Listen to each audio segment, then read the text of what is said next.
আমার বাবা, বাবার বাবা, তার বাবা, তাদের 14 পুরুষের চোরের রক্ত বয়েছে আমার শরীরে। এই জন্য যেখানে যায় সেখানে ধরে ধরে মার খায়। ওই জন্য শুধু চুরি করার দিকেই মনটা চায়। ওই জন্য মার খায় খায় নতুন একটা ছদ্মবেশ নিচ্ছি।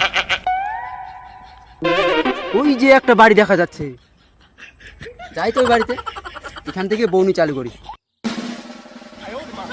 ইস কি রোদ, এই বুঝে পুড়িয়ে গেল বুঝি। আলসিয়াটাও নাই, বিদেশ গেছে, কদিন যে আসবে। ও বৌদি, দাদা বাড়িতে নাই? না বিদেশ গেছে কেন? বলছিলাম দিবা নাকি? তুমি যদি আমি দিচ্ছি বৌদি খাওয়ার কথা বলছিলাম, যদি খাতে দাও। সেটা বলবো তো আগে যে খাওয়া দাও, তুমি দিবা নাকি? ঠিক আছে বসো এখানে, দেখে তো ছাত্রের জন্য মনে হচ্ছে। কি? আমার বাবা, বাবার বাবা, তার বাবা 14 পুরুষের চোরের রক্ত বইছে আমার শরীরে।